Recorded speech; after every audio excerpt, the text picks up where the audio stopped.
collaboration station, breathing mercury sensation, paper wings and neon rain, threading needles through my brain.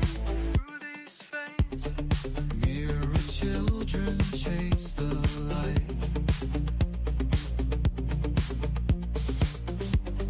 drowning in electric night.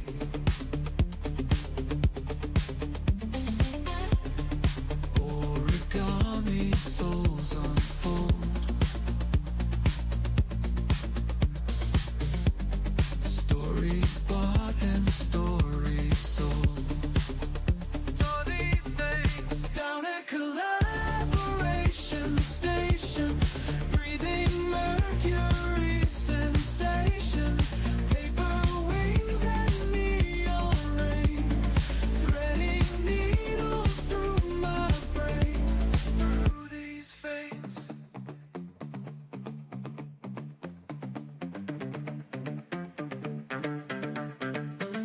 kaleidoscope tears in azure rooms, butterfly wings on digital looms, paradise lost in pixelated blooms, while diamond children spin their tunes, spin their tunes. Hologram hearts pulse and fade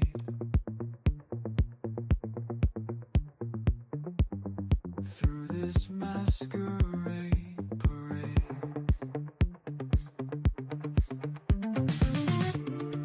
Paper crowns and golden lies beneath these algorithmic skies.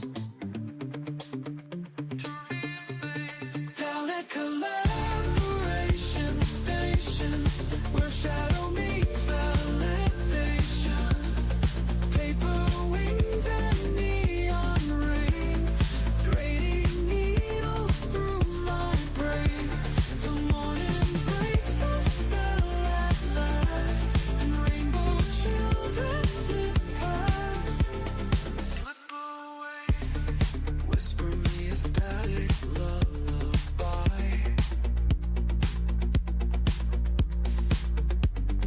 as tomorrow's colors die. Colors die.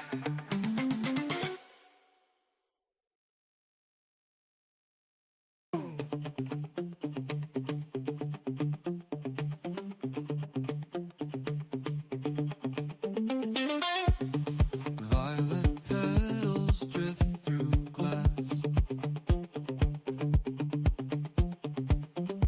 Yesterday's ghosts dancing past.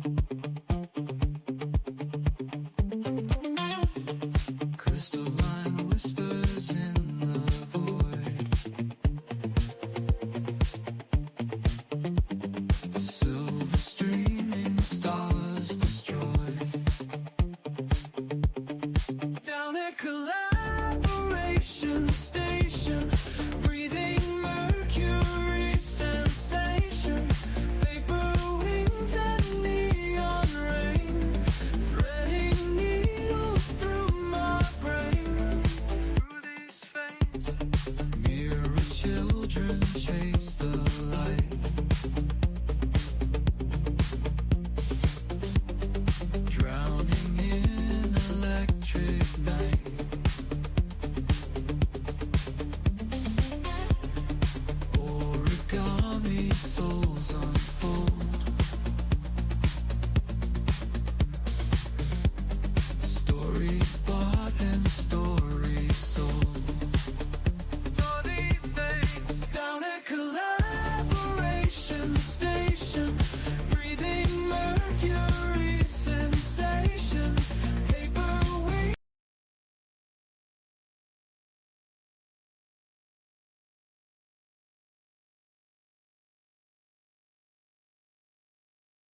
Hello, everyone. Welcome to Collaboration Station Community Space. Welcome to X. We're going to scroll deep and we're going to reply wide today in episode 44. I'm your host, Kate Bly. I'm a X enthusiast as well as a Spaces host. I am a website designer and photographer working freelance. I have here my lovely co hosts, Mr. Christopher Fryan and Mr. Rich Silver, who will be joining us today. We'll get to them in a second here. I just want to present everyone the gist of the space. You're always welcome to come up and share anything that you've got going on. If you've got a project that you've recently finished, if you have something that you're in the middle of that you're excited about, or you have something coming out soon and you want to just hype it up a little bit, or to introduce and share a little bit about yourself, you're all welcome to come up and do that and say hi. But also, we're going to just have a conversation about a topic of the day. And I think this relates a lot to people, possibly if they're new accounts, or maybe their account feels like it's dead, or you had to take a break and come back. We're kind of going to talk about effective strategies to get a little bit of a boost maybe to your accounts if you're feeling like you're treading water. No guarantees though. All right, so let me go ahead and introduce my wonderful co-hosts. Christopher has a poll ready for us, so why don't you just introduce yourself and then reveal the poll, and we'll head over to Rich after that. Hello, my name is Christopher Fryan. I am a digital artist. I've been doing digital art for 26 years, and I'm also an AI filmmaker. And I have the poll here, and the question is, what toy would be the creepiest version of the robot apocalypse? And your options are Furbies, Teddy Ruxpins, Tickle Me Elmos, or other. And if you want to do other, just let us know in the replies. And yeah, excited to see what people say. Ooh, yeah, that is a fun poll. So make sure you vote in that. And I did completely forget about the bingo game, but I think that's going to be exclusively on Sundays when we do the bingo. So that's a really fun game to encourage you to come on the Sunday evening space if you can. I know it's not a great time slot for most of the world, but that one I encourage you to join, because the bingo game, you get the pinned post on Monday in the community, which will bring you quite a bit of engagement. So it's worth checking out. Maybe we'll get it together and have bingo for the next Wednesday space. I don't know.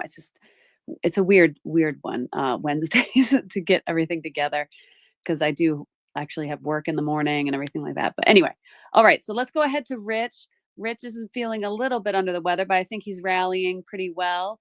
I He was am. able to join us today because Sunday we had Gunky fill in for you. But yeah, how you doing today? What are your thoughts on the topic? And I don't know what else. Well, first of all, I think bingo on Sundays sounds like a great idea. I think those two go well together. Secondly, yeah, like I don't feel sick at all. It's just my voice. You can probably hear it. Like I'm just having a hard time talking, and I don't know what's going on. Like I've never had voice problems before, and I didn't go to a sporting game and like scream or anything. So, but I don't feel sick at all. So I have no idea.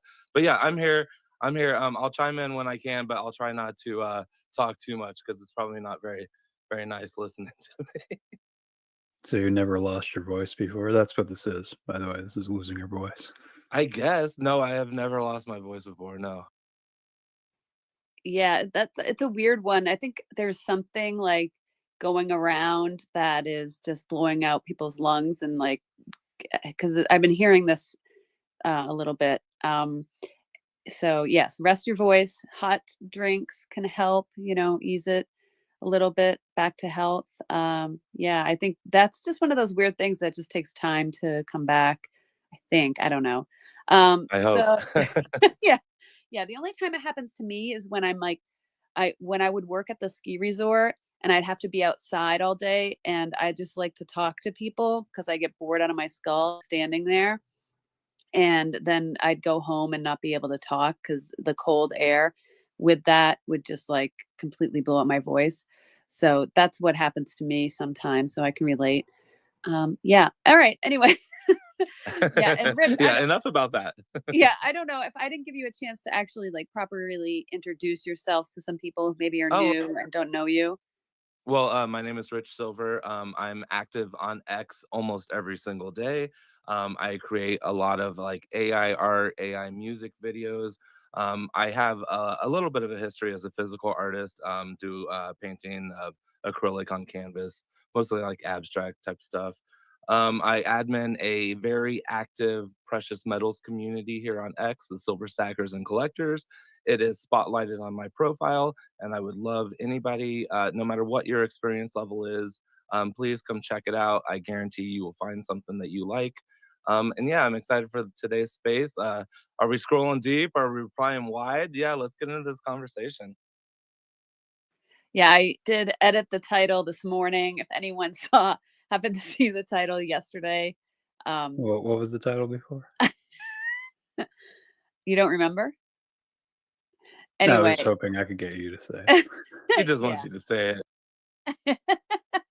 Yeah, I gotta, you know, I'm kind of a prude, guys. I hate to break it to you. I just, I can't, like, I get the joke, but I, I don't want to attract a certain crowd. I guess I don't know, but anyway, no, it's like okay, we're going to talk a little bit about like if you abandon your account for a little while and need to come back and maybe get some visibility, or if you have a post you're really excited about and you want to get more eyeballs on it, then maybe the algorithm will just do organically. um, I think there's some strategies to that. And like for me around the holidays, I took quite kind of like a break from social media. And I know you, Rich, you did too, where it's just like you're not as active. Maybe you're on X, but you're not out there posting or replying all day, really interacting because life is getting in the way. So Stupid I know life. you, yeah, stupid life. Like what? So I know you've had to deal with this to kind of claw your engagement back a little bit. So I don't know if I don't want to make you talk the whole time, but I know you No, probably have it's a okay. couple of tips that could Yeah, help. no, it's tough. It's tough, like, because you take those few days off, and then all of a sudden you come back and it's crickets. Because you X is about that momentum. You get that momentum rolling. You go out there and you engage with people, and they come back and engage with you. Because even though you engage with somebody today, they might not engage with you for a couple more days. They might not see that notification. They may not be as an active of an X user as you are. So yeah, you get that momentum going because you go out there and you do that every day. So once you stop that, man, that momentum stops like almost instantly. So crawling yourself out of it, it's basically just you got to get back out there and start replying again. Go back out to the accounts that like to engage with you, the accounts that you resonate with.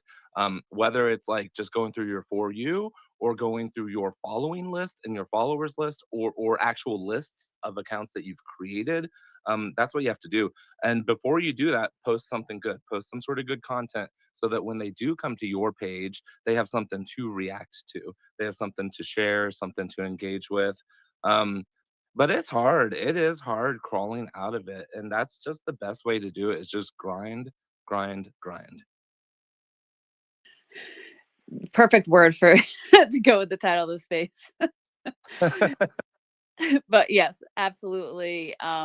I love that tip of having like a good post, maybe like pinning something that you really about you, or something from your archive that maybe is like a real winner post, pinning that and then posting something new, and then getting out there and mingling in the communities, going into spaces is another one, going in and speaking in spaces that are on topics that that you can speak to and people will want to check out your profile. That's a super useful one to just kind of build up some momentum and everything, and also meet other people that want to interact and stuff. So there's also something with DMs. I think if you are DMing people, you'll show up in their feed for a little bit. Yes. Yeah, yeah, that's what we've been told, and I think that I've noticed that too. Yeah, anytime you have that sort of engagement behind the scenes, the algorithm is going to connect you guys together on the for you. Yeah, And great. And that's not to say like go cold DM a bunch of like big accounts or something. Like, But we're not saying that either. yeah, because they Christopher. will block you. Yeah, exactly. Yeah, you don't want to be doing that. But, making those connections and, maybe if there's someone you haven't chatted with a while, sending them a message being like, hey, what are you doing? What's up? How you been? I haven't seen you in a while. Or going to their profile and checking out their pinned post or their recent posts and getting in the replies there. Some of those people that like to interact with you and you just maybe haven't in a while and you want to just make sure you rebuild that connection. That can definitely help. It's really just getting out there. And I if my goal is actually to just like kind of increase the reach of my little like bubble of people that I know will interact with me, it is just kind of going out and interacting with them as well, going to the For You feed and finding them, or like a list like Rich said. If you have a list, like this is a smart way to do it, is to have a list. I do have a list for the community, but it's so hard to add people to a list in bulk. Like it shuts you down and when you add 20 people. So I have to like do it every day and I keep forgetting. So I do have a collaboration station list. If you're looking for one of active creators, that's a good one. Yeah, lots of great tips. So yeah, anyone who wants to talk about this, you're welcome to request the mic or just come up and hang out on stage. You can also comment below, send out a repost the space. We've already got some amazing people here already. So I'm looking forward to really getting into this discussion more.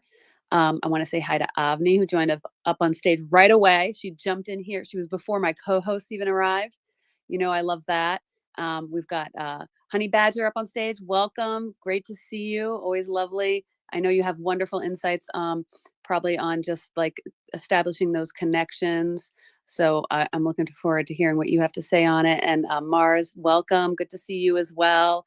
You're always building relationships on the timeline as I see it. And you're very good at it too, with your specialty, like your niches of specifically like cooking and like the homesteading type of lane. So lots of good stuff there. But I want to introduce Avni, who I haven't spoken in my spaces for a while, and she hosts wonderful spaces. So I want to give her a chance to say hello and maybe talk a little bit about what you got coming up. Hey Kate, hey everyone. Whenever you do a space, I'm sleeping. So I've been trying to tune in as listener and then just listen to you as I'm sleeping. Got to support a friend. I'm a singer. I will be a better singer, a bigger singer. I'll be everywhere one day, you'll see. But I do host spaces. I am a multitasker. I'm just over 100 days on X now, which is interesting, learning something new every day, meeting new people, having a fun experience. And I'm intrigued where you're going to go with this whole topic. Yeah, so I'll ask you this question because you are a new account, and I want to get to everyone here who's on stage too, because I want to hear what you have to say. But because you're reasonably new, and your first day, I think, is when we connected. Because how did that happen? Like, because you got kind of established pretty quickly in a space, or were you in a space or you started a space like almost right away? How did that happen? Because I think it was a really good approach to just kind of getting yourself out there almost immediately. So I technically started being active on X on the 30th of November. I literally just scrolled my timeline because I don't have a lot of posts. Um, and when I did my first ever space, that was on the 15th of December, 2024. And somehow I was like going in spaces. I went into a couple spaces. It was a good experience, bad experience. Somehow stumbled upon Andy's space. Andy connected me with Liz, I believe, and Liz and me were talking. We were like, "Oh, let's start a space together. Why not?" Literally the next day, opened a space, had no idea what was going on, didn't know what the topic was, just started talking. People showed up. It was a blast, and it went on for 3 hours and 33 minutes. Finally ended, and then did a space with you the next time.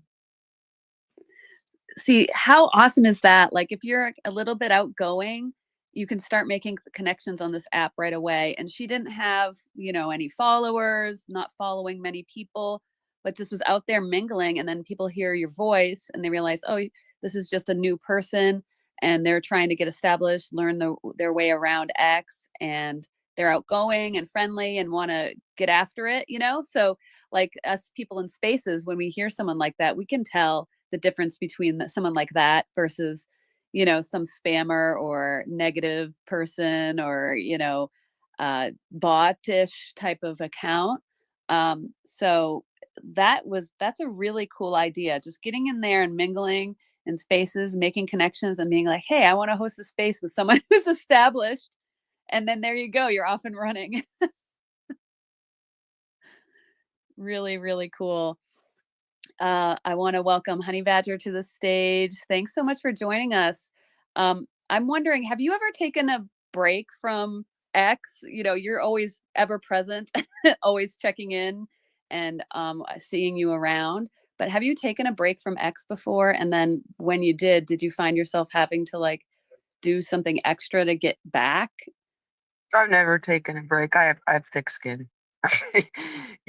I'm good luck. Good luck chasing me away. You know what I'm saying? Like there are far too many wonderful people on this platform. I learn far too much every day, and I people. I don't know. People.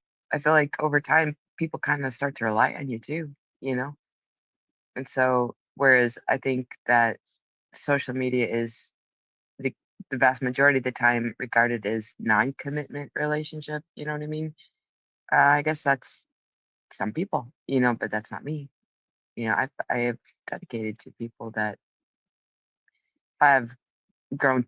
I know have grown to rely on me because they told me so, and it's humbling, but it's also a responsibility. And if you don't take that responsibility, you're not going to be around for very long because you can smile in people's face and tell them how wonderful they are, and once people realize that you're just using them for a stepping stone, they will depart quietly. Most of the time it's not a blow up. Most of the time, you've got the silent observers, like in the in the listeners lounge. They're just listening to us talk, and we're all exposing what we actually think and what we actually believe every time we speak and every time we listen. So in other words, they're all listening to us. We're being judged right now, and I mean I don't mean that in the pejorative. I mean people are honestly, I'm not saying that in a bad way.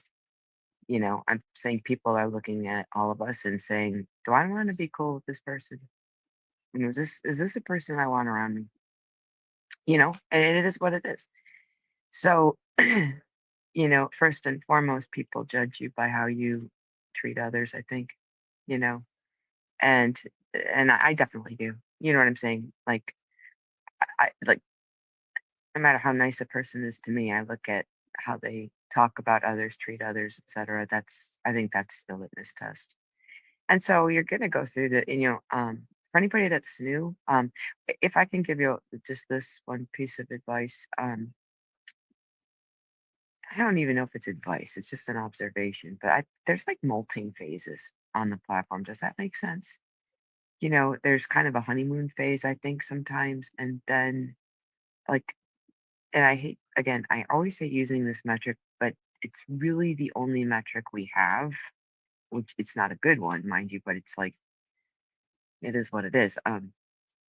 Like once you have 5,000 followers, once you have 10,000 followers, you see what I'm saying? You're going to find people are going to treat you in very different ways, for better, for worse. You know, you might find people are all of a sudden nice to you. Um, you know, the bigger you get, kind of, or you might find people are really dismissive of you, or they're really mean to you once you get bigger. Does that make sense? There's, so point being is, and I think Kate gave brilliant advice here. Meeting people in spaces is really, really the best way. It's not perfect, but it's the best way to get a read on people. You know what I mean? And you're gonna meet people that have like, I don't know, 100 followers, but they're cool AF. They're just, they just keep to themselves, and then you're also going to meet people with 1 million followers who are also cool AF. And you're going to meet everything in between, you know? So I think the one thing we always want to remember is people don't really remember what we say in spaces, like whether, I know a lot about something or whatever. People don't remember the specifics of what is said, but they will always remember how they felt once they left the space. I think that that's the thing, that's the play right there. When people leave this space, they're going to remember how they felt, and that's how they're going to judge whether or not they come back. So I hope that helps.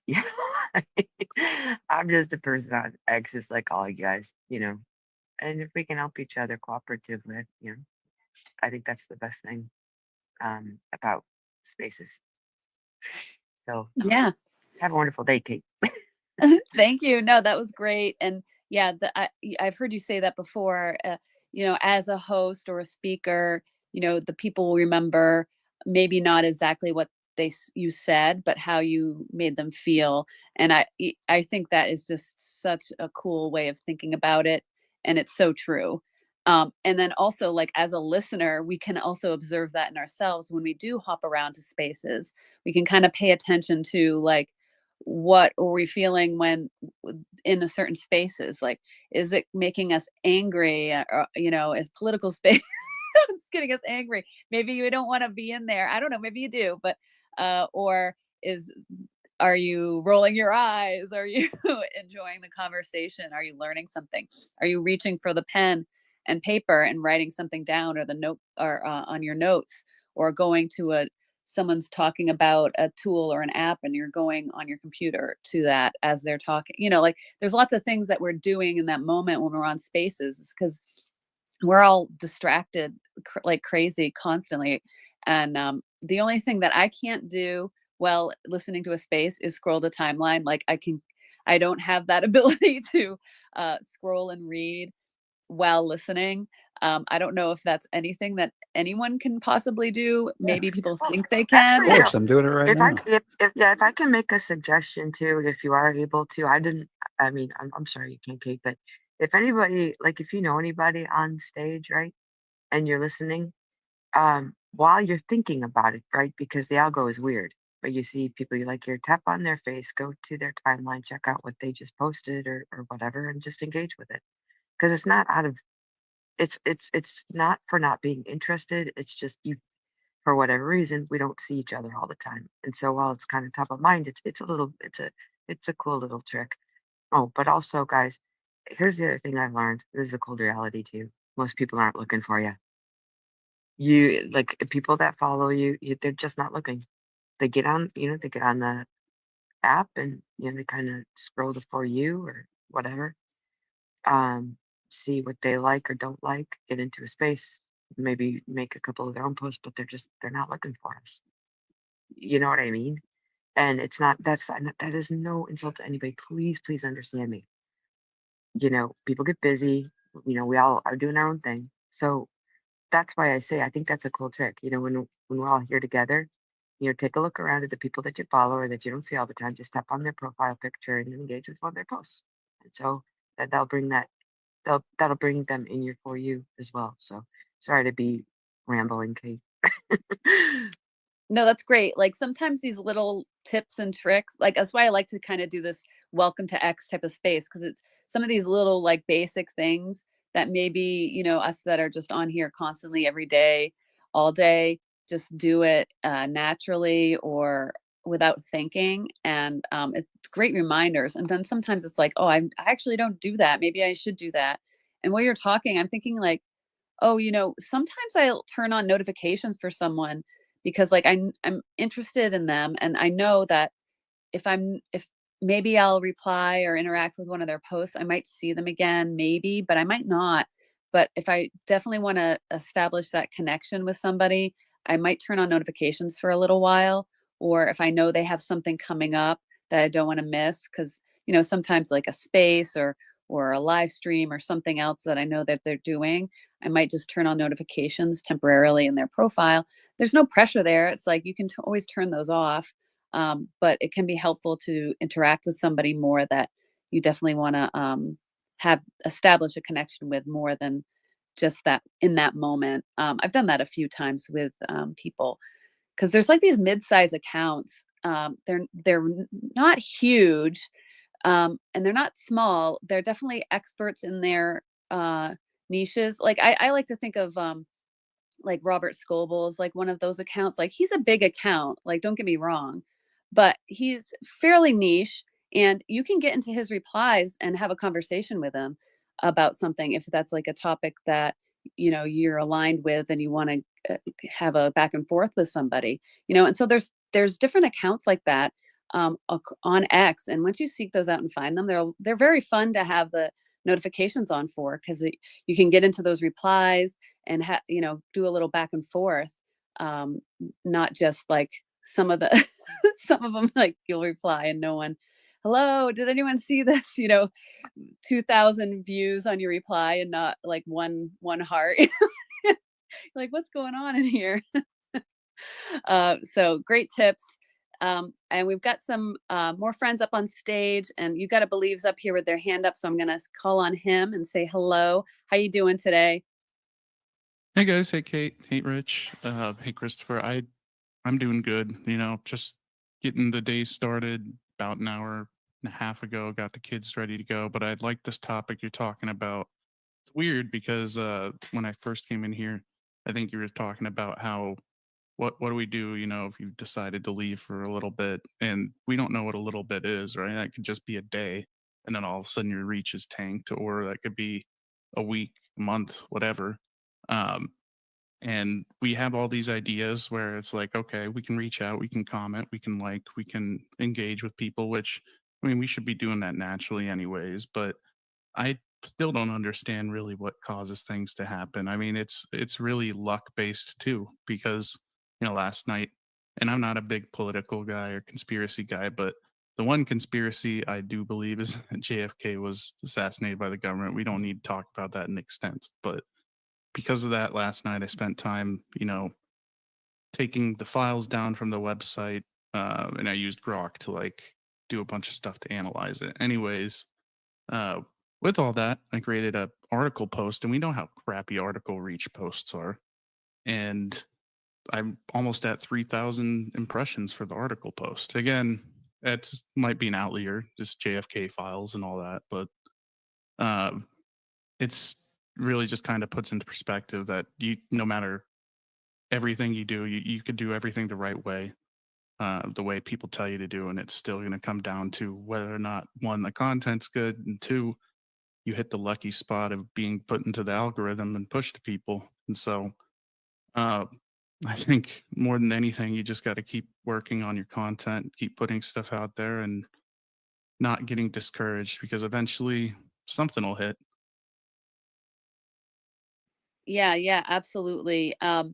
Yeah, getting that discouraged from posting, it's a thing for sure. I don't get like a ton of reach on my posts, but I still like to post. And there's a few people that follow me and like to interact and see what I'm doing and what thoughts are passing through my brain, because it's very much a stream of consciousness, my feed, my thing, which isn't for everybody, and I get it. And so that's why I kind of have the community too. So it's like, okay, this is like more where I'm doing my niche content of like X topics, content creation topics, and all this stuff. So it's not just like, okay, you have to follow my profile. No, you can just join the community and we'll connect, and you'll get into all that stuff if I'm not the flavor for you or whatever. And the idea of like trending topics is an interesting one too, because we were talking about this, Christopher and I, about how it's about catching that wave of a trending topic. So it's not always the first post about a topic that catches the wave, right? It's the one that's kind of like as it's rising, approaching the peak there. And Alex Finn's post the other day about Mark Rober is a perfect example of that.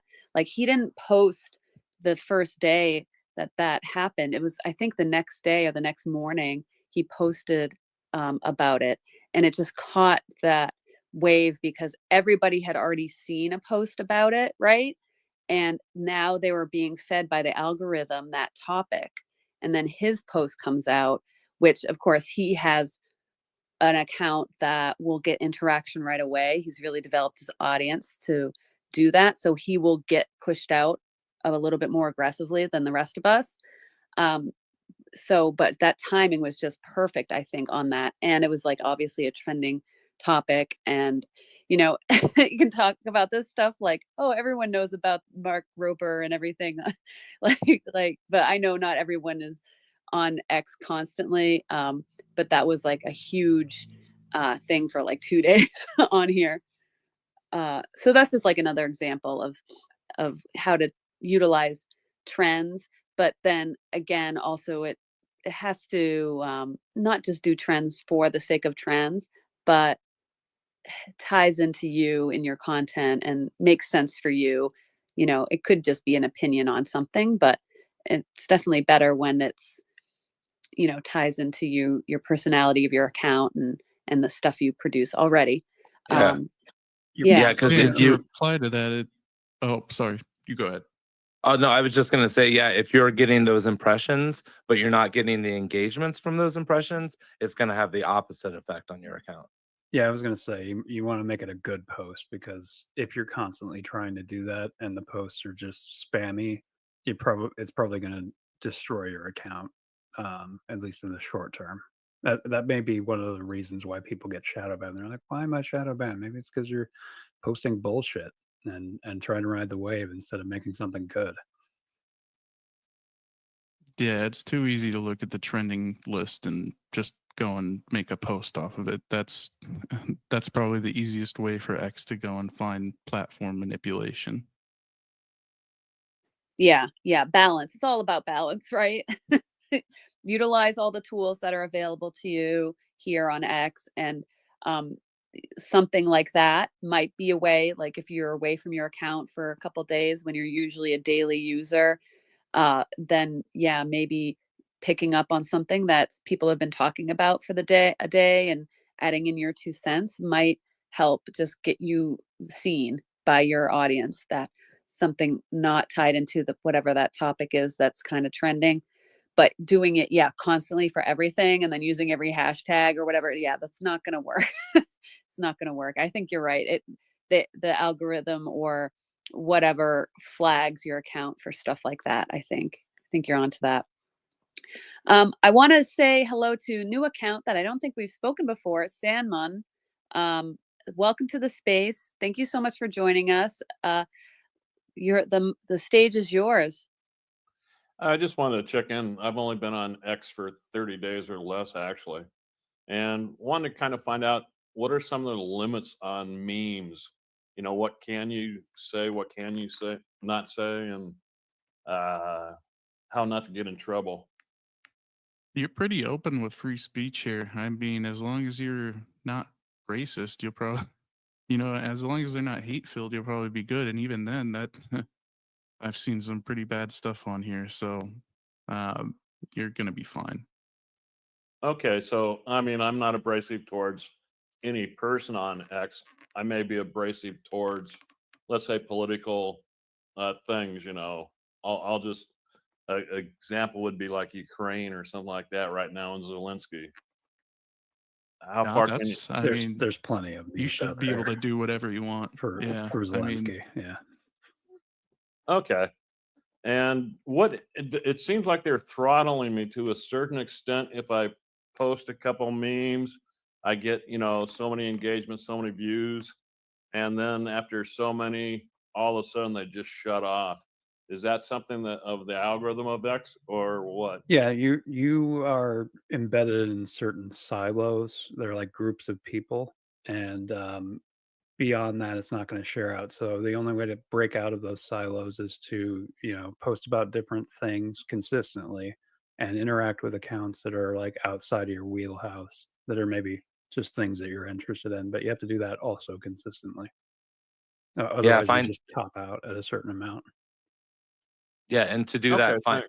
find some communities. Search for communities that are like niches that you're interested in, and that'll help you branch into other silos. All right. Yeah, I would definitely check the communities tab, and you're welcome to join this community. This is in a community space for Collaboration Station, so you're welcome to request to join. And because for memes in particular, I think there's probably some pretty big meme communities on here. I don't know for sure, but I bet they are. And then also the specific niche interests that you have as well, and they would probably that would be probably a good strategy. I don't know, Rich, you might know better than me, like posting a meme once in a while in a community with maybe some context. I don't know, No, like that's a good what idea. Yeah, like I have a precious metals community, and we love silver memes, you know.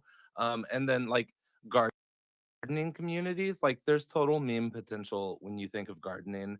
Yeah, you can totally meme out in other niche communities, kind of blend together and overlap those communities a little bit.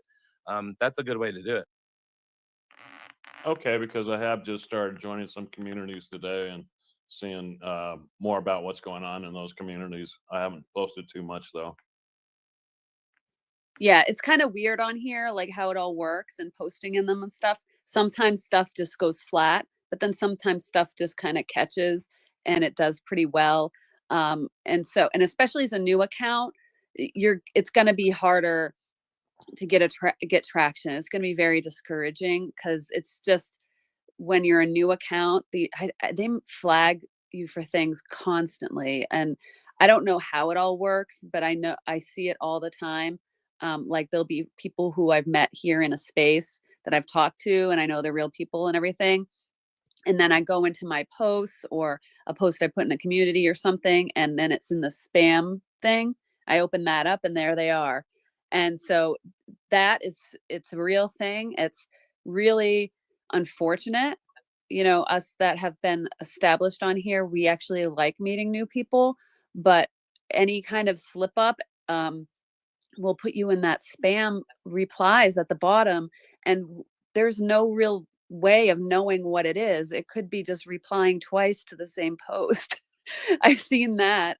So, just don't get discouraged. I want to invite you to join our community and then also come to our spaces.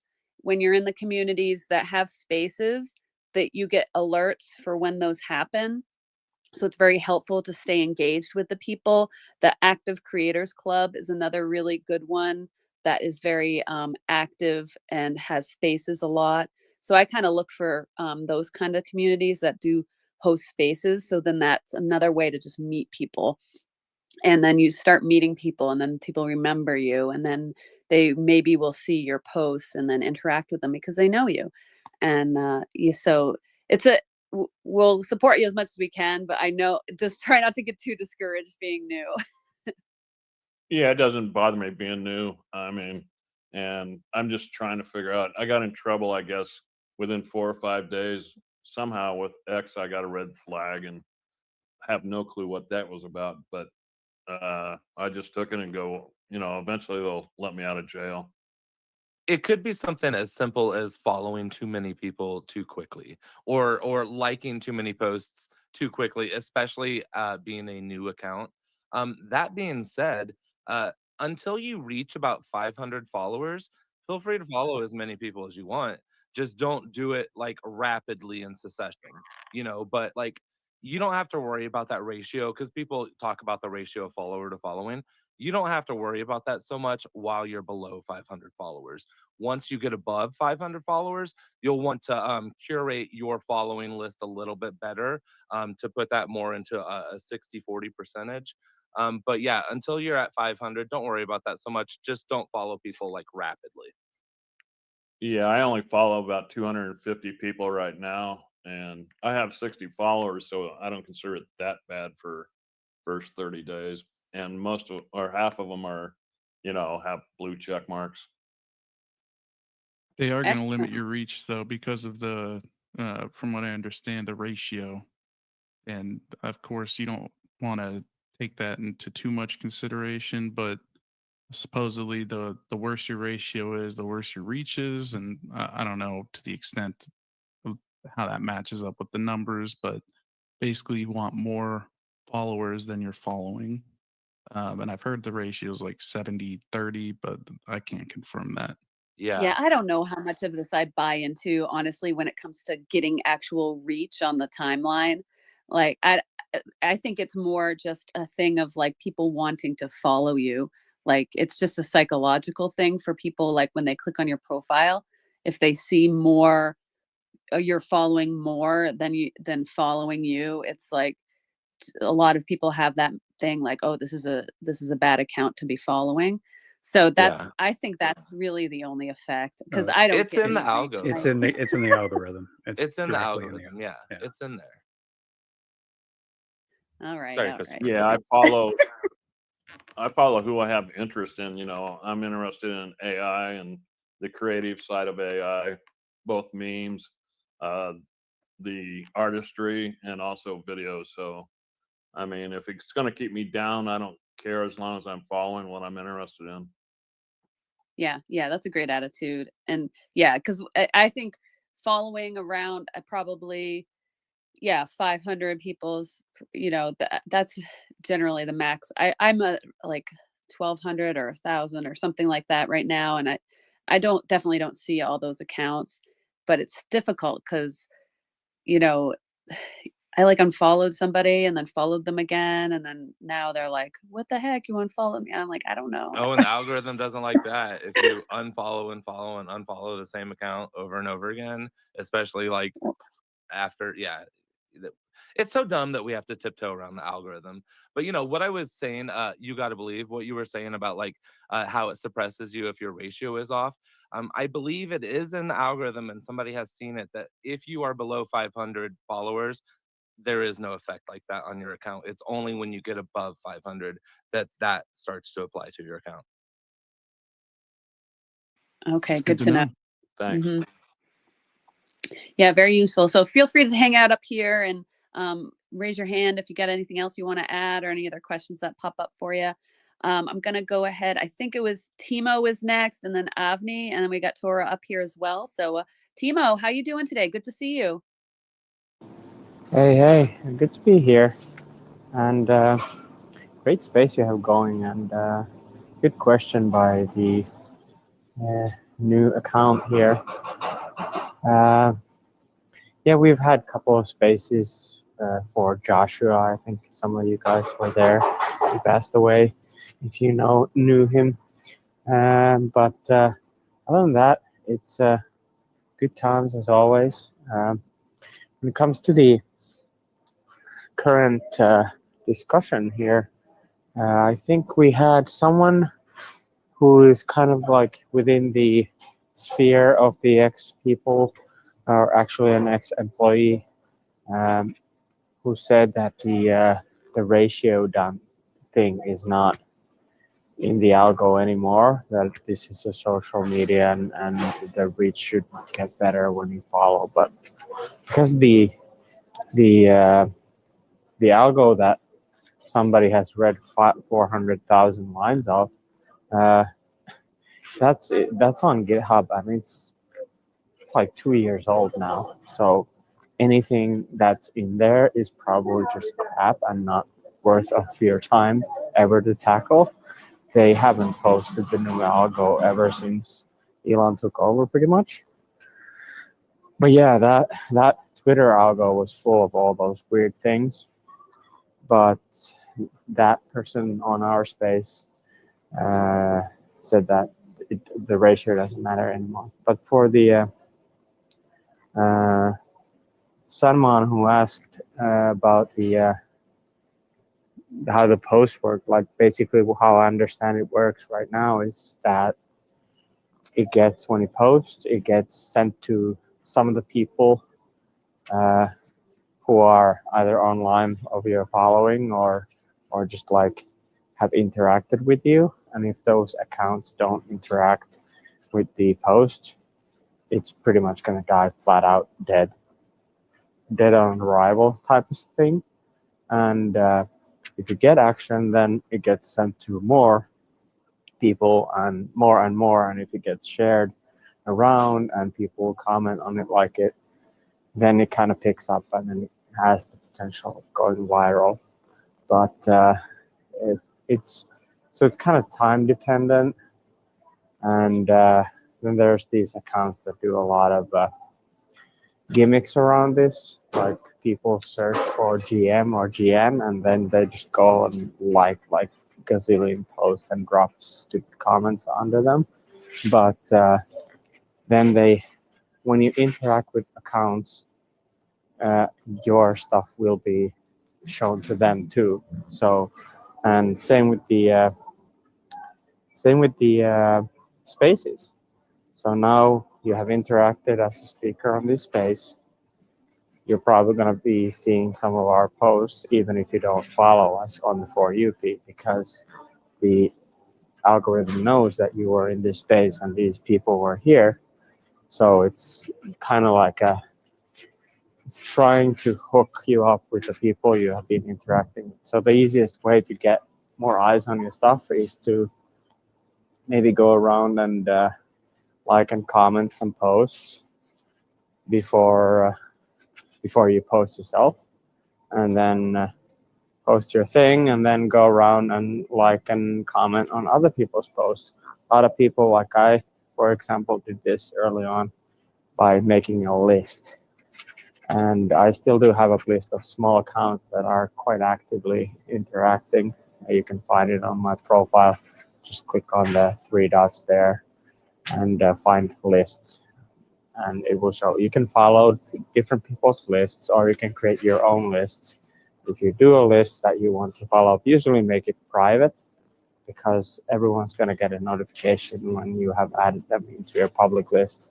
So if you build a massive list, you're going to annoy a lot of people. but it's also a kind of a nice thing to know that somebody likes your stuff so much that you are on a list. But anyway, so those are just kind of like how to get seen as a very small account. At least that worked for me. Currently, what happened to my account was since the election, a lot of the tech people just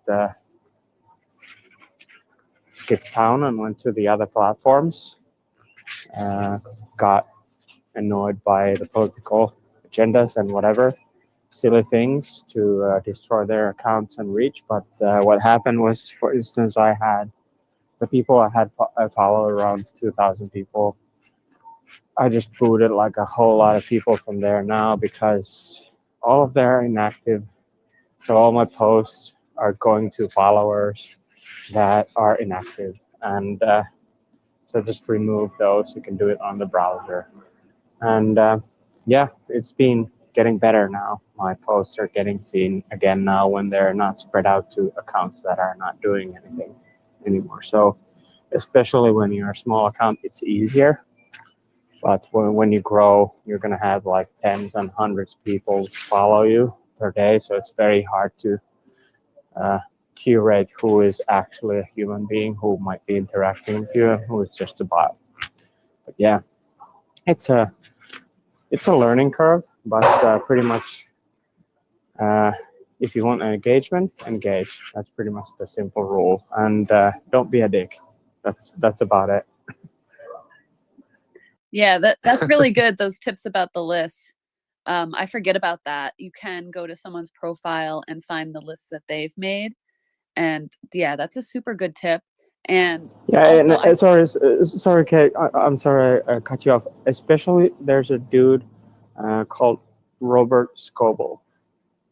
If you're into AI, he has like 50 lists of thousands and thousands of AI accounts. So check out Scoble. Yeah.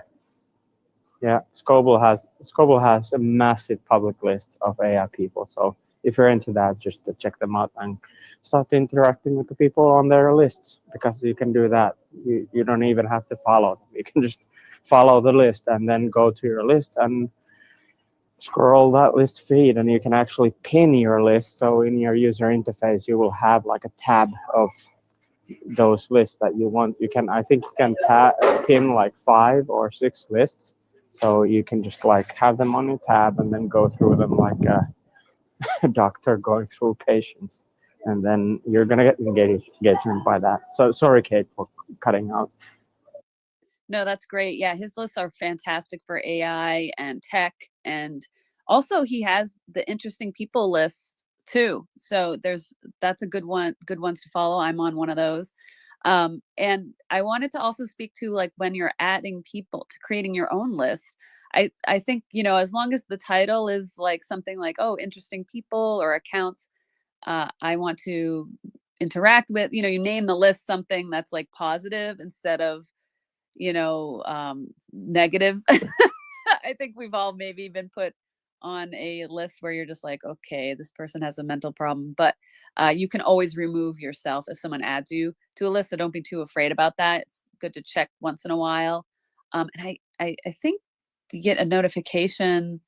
Yeah, I guess if it's a private list, maybe you don't, but I don't know. Yeah, that's the way. You don't get a notification if it's a private list, but you will see it on the lists I'm on, even if it's a private list. Like when I was doing the impressions, I was flame baiting the right and left, so I got put on lists like the Nazis of X and like the idiot Marxists of X. So I just blocked those list owners to get out of those lists. But yeah, it's a funny thing what can happen here. Yeah, so that's a good thing, a good reminder to check on occasionally is, yeah, you go into on the desktop, if you go into, let's see, what is it, the more, and then there's the lists, and then in there, you click the three dots in the top right, and it says lists you're on, and you can go in there and and check the lists that you're on, and you want to remove yourself from any of those rage type lists because that's where they will the potential for, you know, a mass attack, like some of these things that can go on.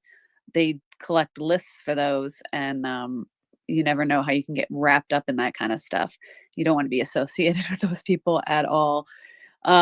Yeah, so just that's some really good tips for lists. I'm not a big list user personally, to my own demise, I think, and you know, so I highly recommend it as well. Let's go ahead to Avni, who has her hand up. Avni, how are you? I am great. I actually want to rewind a little bit to, is it Sanneman? What he said, because I'm a total little nerd gremlin over here, and I have a little tip on what you can figure out a way of what you can and can't do on X or any platform, honestly.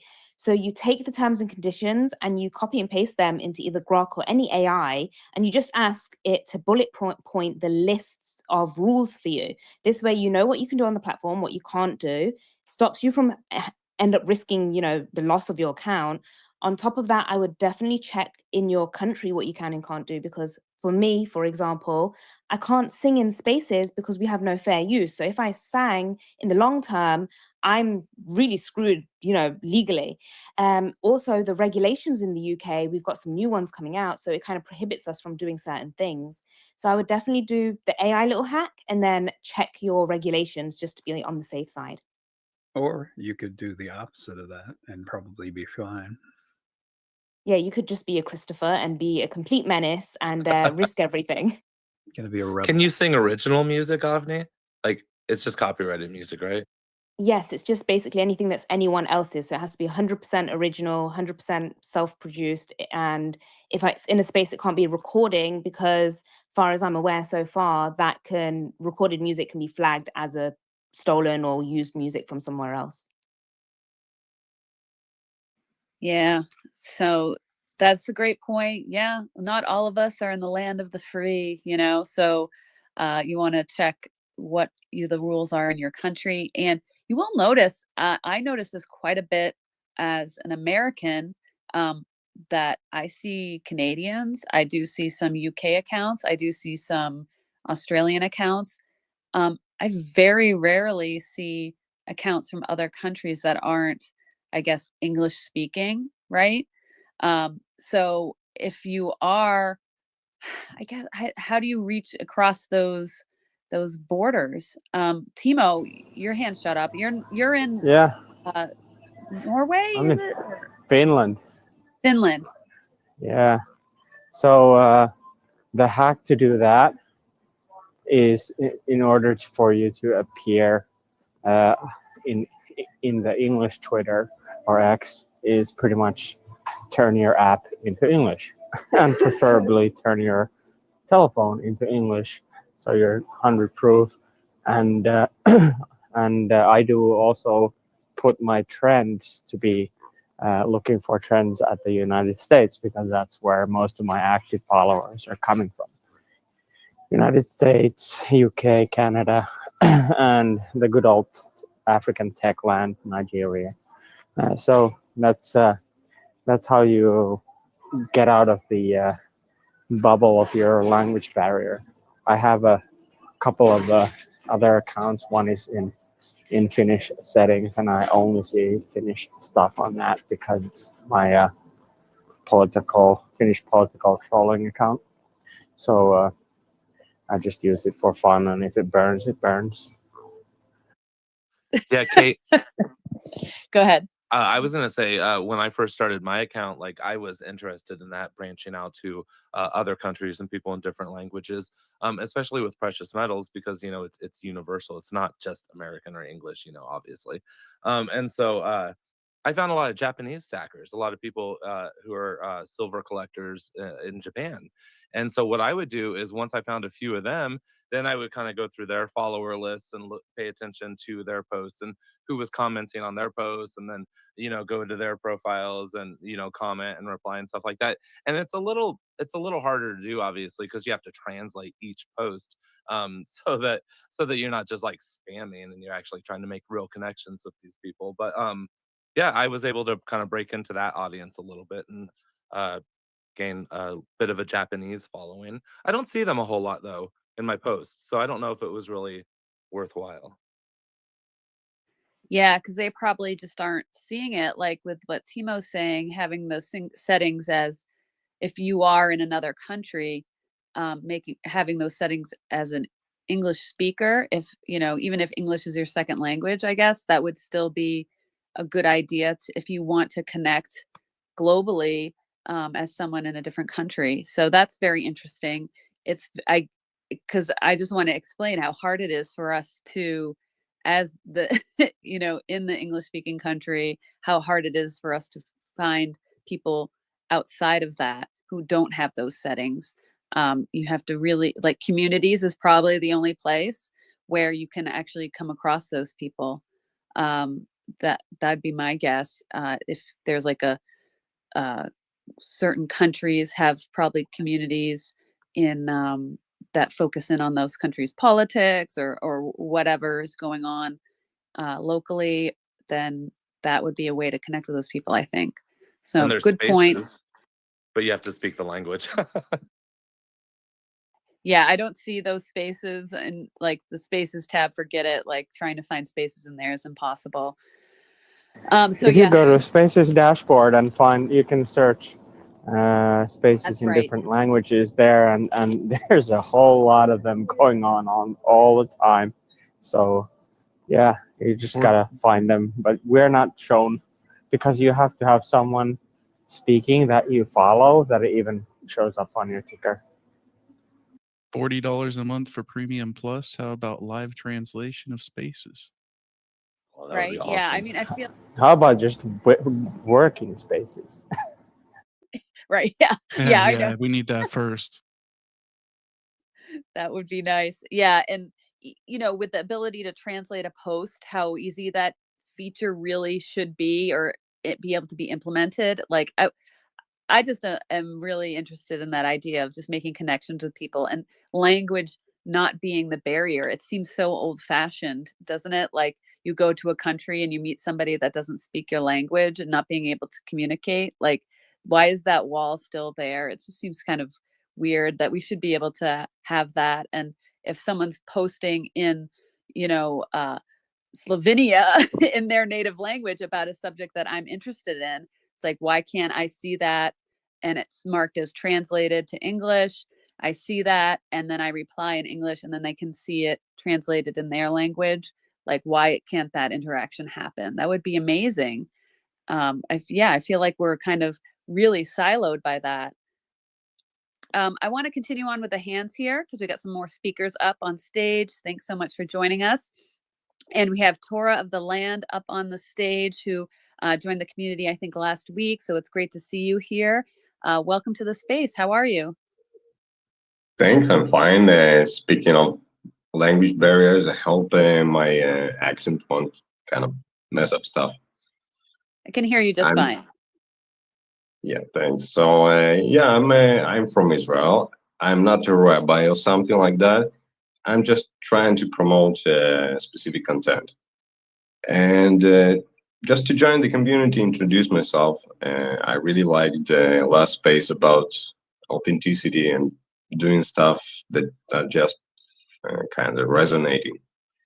As as a musician, as a creator, it really spoke to me because I'm new to social media, and I tried Twitter for like fundraising once and getting to promote a specific project, and I actually got good success with that, and I stopped with that, and I just got interested in AI, and uh, like my content is very niche, and it wasn't translated yet, and I decided that I would kind of try to that it has a lot of value, especially in English. So I tried to kind of see how I can do that, and trying to figure out a lot of stuff all at the same time. And actually, the content is niche, and currently it's kind of contentious because of the situation. And I'm trying to get away from that, from kind of following the trends and responding to politics. But it includes politics, but it's much broader. It's philosophy, it's history. I'm not trying to promote my content, but I actually would like to hear some maybe advice on, I don't want to oversimplify it by just doing stuff like posting what is fun for me, like creating images and just, some short, because my content is very serious and I want to represent it authentically, meaning I don't want to kind of express my own opinions about that. I just want it to be quality content and communicate it well. So I just wanted maybe some advice on how to maybe get away from trends, or make it not just oversimplified, but more, easier to kind of fill up the timeline, uh, because the content is much more long form, and I have that side I have like kind of set up. And thanks for the space, really inspiring. Thanks. Yeah, thanks for joining us and coming up and introducing yourself and the great questions. So I jotted down a couple notes while you were talking, and I did want to say that when you have like a lot of long form content, like this is actually a really, really good thing, because what you can do is, depending if you have a premium plus subscription, you can do an article and really like pack that with like a lot of information on a topic. And that article will also be ranked on Google search and other search engines, and even AI chatbots will find those articles. So that can make you as a resource for information. But if you don't, I'm not saying you have to do that. So you can also, if you don't want to pay for the premium plus subscription to really get that long form content out, you can do the thread format. And there's lots of ways to get advice on that, but it would just be, posting a hook in the first post and then unfolding the story in a series of posts underneath that, and keeping it reasonably short. And each post, I mean, and then also incorporating into that, images or a little bit of video clips and things into each of those. And now, once you've kind of gotten that whole long form piece out, or if you already have it done, now you can take out little bits and pieces, and now you have individual posts. Now, depending on if it's like an evergreen content, meaning it's always going to be relevant, like philosophical things and history things, you can often tie those things into different current events, but they can also just be, general wisdom that we can appreciate at any time. And so you can take those little snippets and make those into short posts, or make them into memes, or tie in images, or even doing like short videos, and just other ways to, repurpose that information that you've already created in a long format, and just piecing it up into shorter little bits.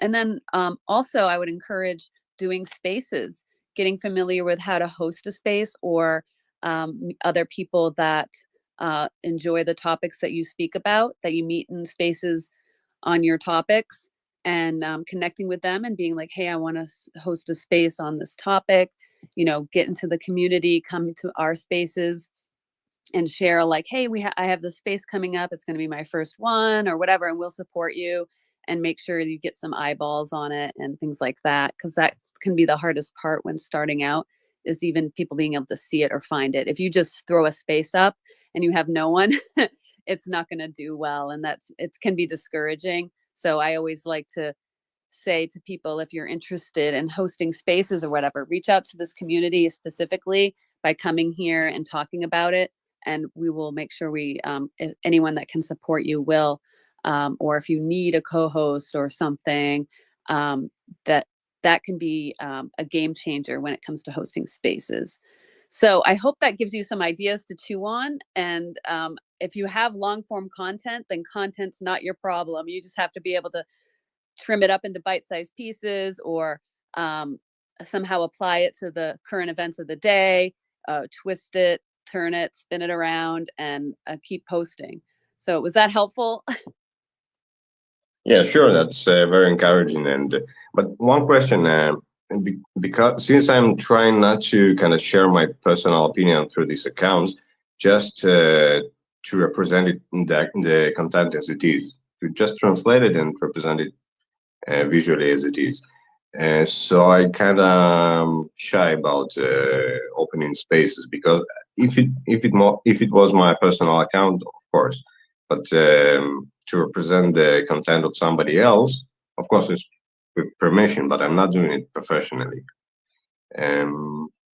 So there is like this aspect of I have long-term content, but how much is the minimum that I have to kind of, and I want to engage people as a person, as just naturally, okay, without all this formality.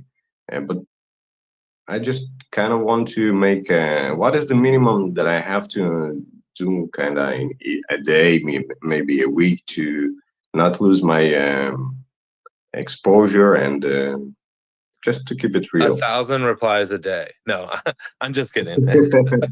Yeah, sure. That's what people are like shooting for. People who are like heavily monetized, and they're like, yeah, I got to work that payment. Like, there's that rumor going around that you got to do 1,000 replies a day. Don't fall for that. I would say, just as long as you're out there engaging with the accounts that resonate with you, the people that you're trying to make connections with. So, I mean, I don't know if there is really any solid number. I'm shooting for like 50 a day, 50 to 100. I mean, that keeps it pretty casual for me, I think. At one point I was replying like 300 to 400 times a day. I really was. And they were very authentic, and it was taking a very long time. But I was also getting a lot of engagement and growth on my account. So the more you do it, the more you'll get in return. But just to stay, active in the algo's eyes, I would say like at least 25 or so times a day. I mean, I don't know. I'm sure you'll get different answers from different people on that. Yeah, I'm not a big reply person. Like, I don't do a lot of it. I'll just scroll through when I have time. And if I see something from somebody I know, or even if it's someone new, and it's just something that I had a little like quip that popped into my head, or I have a comment on, then I would go in and reply. And yeah, I mean, if you are trying to avoid expressing like opinions and things on that, there's a lot of like history accounts, like there's a lot of a book and author accounts, like a lot of intellectual people are on here, and they have their little silos, and you have to seek it out a little bit. But they're very good, and they're not political or opinionated or any way. They just are showing like facts about things, and people do seek out that information. I think like Culture Critic is probably one of the bigger ones that does that, and there's some others.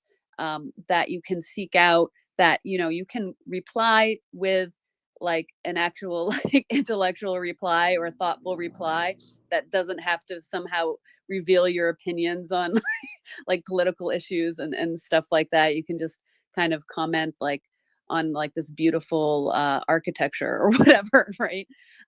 So they're out there. It's something you definitely have to seek out, because X just loves to feed the most controversial, the most like newsworthy, or you know, latest into your feed. So that digging has to happen a little bit, but it's out there, and you can even become one of those accounts. It's definitely possible. So just, yeah, keep at it. And another style of spaces, so these are like discussion spaces that we have, where it's just like anyone can kind of come up and add to the conversation. And I do see the hands, and I'll get to that in a second. It's just such a good question. Um, sometimes I do an interview format, and there's definitely uh, an audience for that, where I just, me, the host, and then I have a co-host guest that I interview, and then maybe I open it up to questions at the end. But there's not people jumping in, interrupting, you know, all this stuff. It's just a conversation with an expert on a subject about something that you want to really get into, and you have a recording of that. You can get the recording and then utilize that in different ways. So there's a lot of different like creative ways to use the platform than maybe you just see typically on the surface level here. So wish you luck, and I hope to see you again. I want to get around to the hands here. I think Timo is next, Naveen, and then Mars. So Timo. Yeah, about the threads. Uh, I find it fascinating, but it's kind of a difficult. Uh, it's a hard format, but definitely worth trying. And if you want to, when you do threads, always bookmark your own thread, because then you can come back to them later and make a folder for those. There's my threads folder. You can do it on your phone, whatever device. And when you bookmark stuff, and then have another folder for banger threads that you find, or banger long form posts, and just study them. And if you like AI, you can just like copy hundreds of them, dump them into a document, and feed it to Grok or something else, and ask, what is this? And I did this with threads, big thread writers, and just copied their hooks.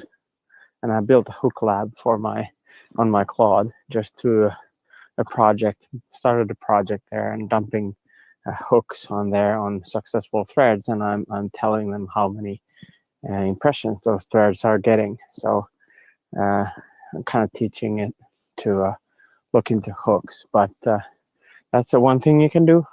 Easy way to find them. People use emojis like the thread icon or thread emoji. So search for that thread emoji. Also search for the downward pointing index finger, the hand emoji that points downwards, because people use that. Read more about it on this. Then they have the thread emoji and the downward pointing finger emoji.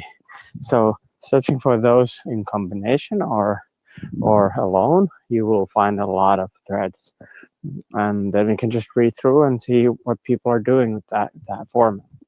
And as you're a premium, you can do long form posts, and you can, if you're on your, I think it actually nowadays works on mobile too, but if you add more than one picture, you can drag that picture from the top left corner of that picture and drag that image between paragraphs on your long form post, if you like to do something like that. And so that's a possibility. And then people do all kinds of like meme threads or whatever. Images are always good, especially original images. I think the best performing posts that I have gotten, they always have my face or some human being doing something interesting. So those kind of tend to do good. AI images are okay, but I think the algo kind of looks into them and doesn't. I don't know. I just get more better results with actual images. But anyway, so yeah, I'm and as you said, Kate, the spaces, like it's your space. You can do whatever. You can just there's one dude I know who's just journaling out loud, and then he downloads the spaces, and just he's just talking about his day on these spaces, and people pop in and listen to him doing a monologue. So it's your space. You can do whatever, and you have the power to kick people out if they're obnoxious or trolls, whatever. But yeah, definitely get into it. And the boring advice, PFP with a human face, even if it's AI face, is a lot better than a weird icon or something, because trustworthiness is built by seeing the eyes. And I would say in space, coming to spaces, even with the some people don't even let people up if they don't look like a person. So it's a kind of a, you would probably do better with a human face PFP, but it's your account. So if you like struggling, you can go with the anonymous PFP too. There's nothing wrong with that, but there's trust issues. But now, when you open your mouth and your face, whether you're an owl or just an icon, now we know that you are a human being. And when you go to these spaces, further along the way, when you read someone's post, you have been in spaces with that person many times, you will actually kind of read it in your mind with that person's tonation and voice. So that's how you build relationships on this platform. So that's the most important. The numbers are just vanity metrics. The most important thing is to build those relationships, the true fans that always show up on your post and share them. And I got to drop, or at least can't speak for a bit, but to Sanmon, I try to send you a DM, but your DM settings is on private, so you need to follow me back or unleash the DMs. You'll get used to the porn bots. It's not that bad. I have like 200 on my, not even the weird inbox, but the one below it, like the show even more. You guys get porn bots? Yeah, those are horrible. Here's a secret too. You can just identify as female on here and you just don't see that stuff. All right. I don't know if that, like, does that show anywhere, like other than in the settings, like if you're identified as female or male or not specified, it's like one of those things that you do when you first sign up. I have no idea if that actually shows anywhere other than whether you get all the porn bots or not. Well, I've gotten sugar daddies asking for things too, so who knows what's up. Now you're just bragging, Timo. Just kidding. Yeah, no, I want to agree with the profile picture of a face. That will always accelerate your growth on here. It's not that it's impossible to do it with an avatar or a picture of something different than a human's face, but it's easier. It's an easier path. That's all. So thanks for those tips, Timo. Lots of really good stuff. So I do want to, just because Timo's dumping so many good value points, I want to just remind everybody that these spaces are recorded and then I edit them and create them into a podcast. So you can re-listen to them in a podcast format with the ums and the pauses and all that stuff removed. So they're a little bit shorter and it's just easier to consume on Spotify or Apple Podcasts. And I have a link above to the Spotify podcast, so you can follow the show there. And the episodes release, a few days after they happen live. And you can follow there and you can re-listen. If you are someone that ends up speaking on one of these spaces, you can now share with your friends like, hey, I was on a podcast. And what can be kind of an aversion to people about X, you know, is that they don't really understand the platform, but Spaces is a great way to kind of introduce new people to X. And so with the podcast, you don't have to share them in X link. You can just share the Spotify link to the episode that you were speaking on, and they can see what it's all about and maybe get interested. And then maybe you can convince them to come to one of the spaces and get to know people. And then that's, I think, a really great way to introduce people to the platform in a welcoming way, where to get them off that timeline and into the spaces to meet real people. So that's pinned up above and also down below in the comments if anyone's interested in that, and much appreciated. All right, so we're going to continue on with the hands here, I promise. Sorry, there's just a lot of new people here, and I like to just give everyone an opportunity to introduce themselves and speak a little bit and ask their questions. So we have Naveen up here on stage, who I don't think we've spoken before in Spaces, but you've definitely been commenting on the space and in the timeline and in the community and stuff. So I want to say hello and give you an opportunity to introduce yourself if you'd like, or ask a question. So welcome to the stage. How are you today? Uh, Thank you. This is my the first time actually I'm speaking. I was listening here a lot, and thank you, Kate and Chris, for keeping this so friendly and inviting. I'm kind of opening up. Um, this has been kind of a thing that I wanted to do, where I get into conversations, and this seems to be the perfect place to kind of kick that off. Um, I'm into healthcare. I kind of started into healthcare because I was kind of trying to find a solution for myself. I was not getting the solution that I was really looking for in the marketplace. So I kind of got into it. Been here since 2017, but really became active around the COVID period. So I've seen ups and downs of Twitter, of um, um, regulations, of um, kind of getting, um, I wouldn't call it a shadow ban, but uh, something like that, where you are forced to delete your tweets because of some regulation somewhere. Um, so yeah, I've kind of uh, seen a bunch of these ups and downs. What I want to kind of go back to the original point we started with, which is taking breaks. I think it's extremely important to take breaks from here.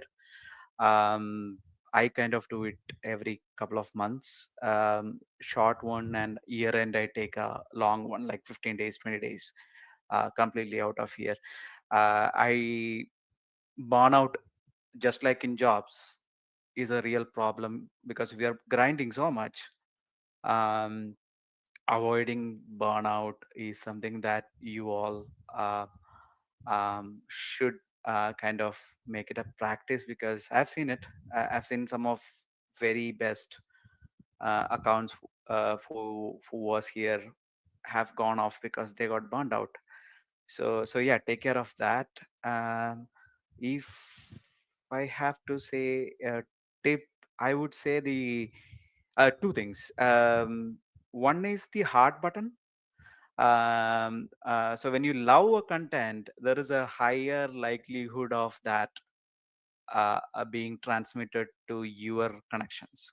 So when you see something, and even if you don't want to say anything, just hit the heart button. It helps out.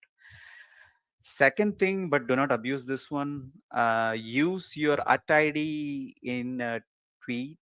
I have observed that has some impact on your own connections. It doesn't create anything new, but your connections will come to know that, hey, there is something coming from this particular account. Um, I don't know whether you all have noticed that, but I kind of have noticed. So what I'm kind of trying to do is, when something is really near to my heart, like for example the daylight savings thing, I use the @ button at myself, so that it kind of go to the whole group. Anyway, thank you for the opportunity. I will have lots of more questions. this is really a safe space to kind of learn and grow. Thank you. Yeah, thanks so much for joining us up here. I know how nerve-wracking it can be first time speaking in spaces, and for me, I've told the story a lot, but when I listened to a lot in spaces for a long time and never spoke, even though I have lots and lots to say. And then one time I found a space, I was like, okay, this will be a space that's, relatively safe. It's small, a few people that I've listened to before. I'll just come up and offer a tip that I have, jot down a few notes and go up and speak. And I was so uncomfortable. I did not like it at all.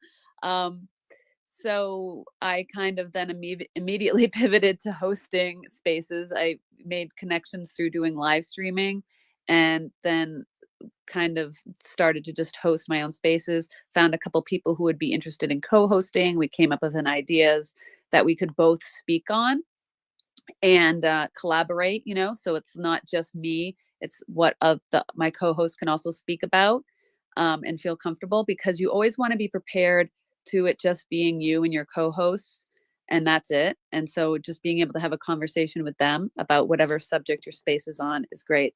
And I find that hosting dynamic is a much more comfortable place for me. I really like how that works. I don't know, maybe I have control issues. I don't know the dynamics of it, but if you do see yourself struggling speaking in spaces, even though you've tried it multiple times, give hosting a try. Find a couple of people who are in your niche or topics or something they have common with, and host a space and just see if you like how that feels better. And then you can kind of go from there and decide, like, okay, maybe I can do this more and come up with something that's an actual regular show, or I can maybe host a space in a community, volunteer my services in a community. There's lots of other ways to go about it. So that's just my experience. So it's not everyone's the same. And so don't be afraid to be like, oh, speaking, I'm so uncomfortable speaking, but you might enjoy the hosting or even the co-hosting role. Co-hosting role is a nice place to sit too. Because the It's a host, cushy spot. especially in a space with me, because I just talk and react to everything.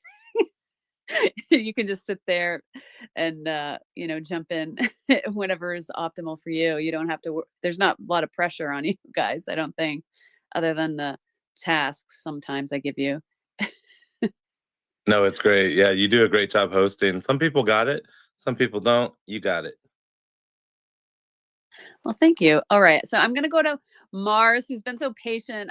Thank you, Mars, for being so patient. You're a wonderful person to have up on stage, and I always want to throw it to you, but we've had some new accounts, so I like to maybe give them an opportunity before our established people that we see all around. So Mars is a fantastic account to follow if you're not yet. So thanks for joining us. What would you like to add today? Good to see you. Oh, it's so good to see you too. And don't worry, I just put my hand up, so don't worry, I wasn't waiting or anything very long. It's been great just listening to everybody and what's going on. And I kind of just wanted to say hello. And I don't know what I think, what I'm doing right now is for my ex journey, and what I'm doing is that I really have to not spend as much time on X. If I am spending time on X, I'll be documenting what I'm doing in my real life, because that's what I kind of do anyways. Like, we're going to get baby chickens, and I thought I'm going to do this egg crisis thing. I've been through egg crises before, and I've been through financial crises before, and that's why I got chickens in the first place, like 15 years ago. And it saved me. It saved me in a pinch many times. And I've even been able to give my parents eggs, and we only have 5 hens right now, so we're getting more babies. But anyways, so just like kind of documenting that. I love to do whole food, plant-based, meals and cooking. And that's kind of a different kind of cooking, even though I cook meat for the family, and I eat some too sometimes. And obviously I eat some eggs here and there, but so I thought that's kind of where I'm going next, is more video, more spaces where I can do video spaces and have people in there, and and pop into spaces like Honey Badger was in here earlier. I always just admire her, how she just comes in and says a little bit and visits for a while, and then off she goes, and then she's might come back, and it's just great. It's just her. She's just this little social butterfly, more than me. I'm not that much of a social butterfly. but yeah, so that's kind of where I'm going, and it looks like I might get to participate in this new video feed that's coming up for X, like the ex-employee who's kind of gathering people put something out yesterday. I think he added me to the list, so I just need to kind of verify that and double check. So I'm looking forward to that, because I do want to do this little series with how, if you want a backyard flock, everything from setting up your coop to how to set up your brooder box with the babies, and like what's safe, what's not safe, what's to check, what's not to check, because they're so vulnerable when they're tiny like that. So yeah, so I'm hoping that I can provide feedback through X that way. I've also, like, X was making my car payment every month. X is no longer making my car payment every month. So I started working for my husband. I'm actually working on a real estate appraisal right now, entering some comparables, just the data. I love data entry. I'm like the data entry girl. Just I could stay up all night doing it. I just love that stuff, and calculating and things like.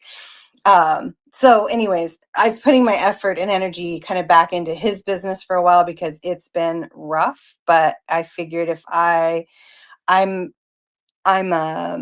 I always think outside the box around business and how to grow in times when there's not much going on. And so and it's great. I was able to use Grok. Grok helped me research who to contact at HUD, so they will directly order appraisals from us rather than going through a middleman.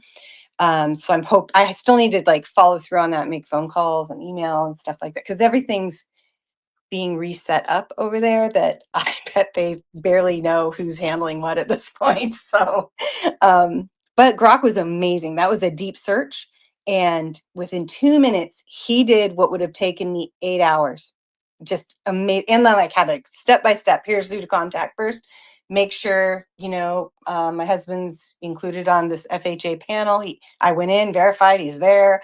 Just next step is to contact this HUD directly. And then it even gave me some things down the road from that. So yeah. And I guess, talking about that, sharing that in spaces, sharing, just kind of what's going on day to day. So now I have a lot of real estate input, and I'm a retired mortgage broker. Like that's what I did for 15 years. So, and I don't know, like I said, I love the data entry. I love the number crunching. I love figuring things out.